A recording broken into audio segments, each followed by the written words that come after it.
The map titled The Awakening by Henry Mayer came at a time when America was straining towards modernity. People found themselves wrestling with who counted, who truly belonged in the idea of democracy.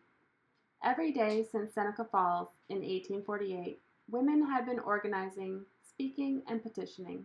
They were gaining education, stepping into public life.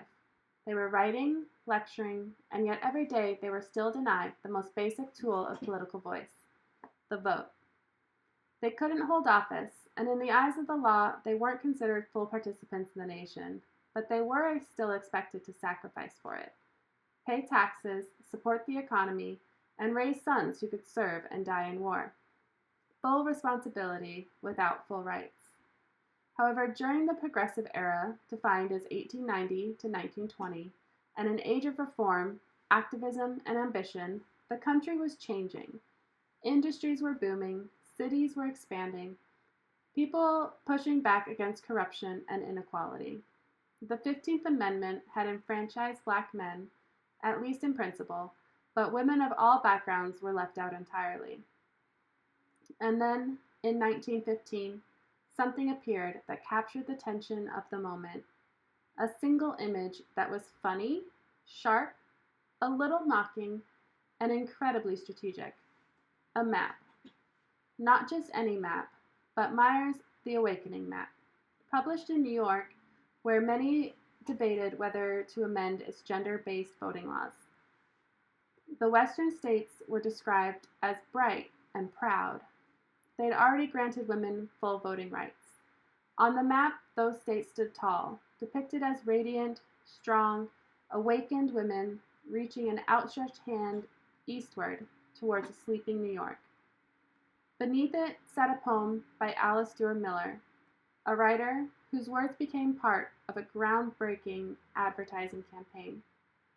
This map wasn't just geography. It was satire. It was strategy. It was hope. This map was printed, shared, posted, and handed out on the streets. It became a rallying cry, a visual reminder that a different America already existed and that New York was lagging behind. The campaign reached New York in a wave of yellow banners and polished speeches. They had the map. They had the message. And the city buzzed with anticipation.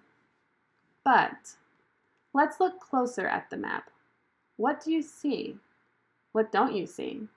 Because behind the posters and parades, what this map doesn't show is the movement itself was fractured.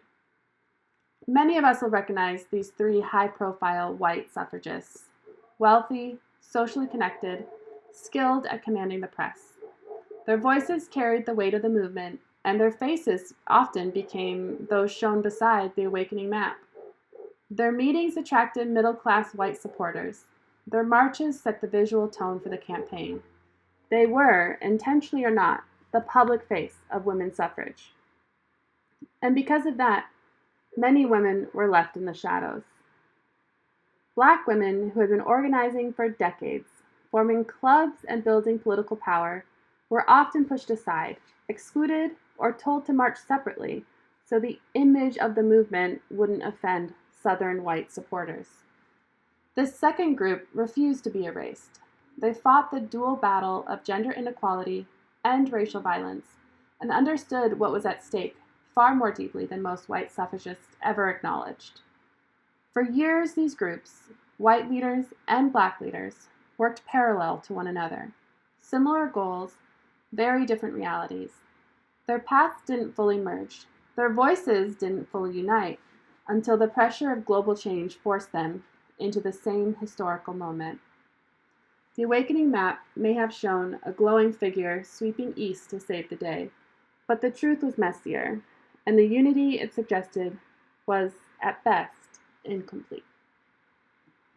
Until finally, in 1920, after decades of speeches, petitions, hunger strikes, and arrests, the relentless campaigning was successful. The 19th Amendment was ratified. The right to vote, at last, extended to women across the United States. It was monumental. It was overdue. It was a turning point in American history. But it was not the end of the story, because even as white women celebrated, many of them still fought to exclude black women, especially in the South where Jim Crow laws and violent intimidation made the amendment almost meaningless for millions. And if you look back at the Awakening map now, at that glowing yellow figure representing American womanhood, you notice something. Every state shown as awakened was depicted in white, the color of victory, a visual echo of who the moment truly centered. White states versus black states, white womanhood versus everyone else. The map promised a unified awakening. The reality was much less equal. So yes, 1920 was a tremendous stride, a massive shift in what America believed women could be and do, a doorway opened that had been locked for generations. But it wasn't perfect. It wasn't inclusive, and it wasn't the end. The Awakening map stands today as both a triumph and a caution. Proof that art can spark political change, and also a reminder that movements can rise while still leaving people behind.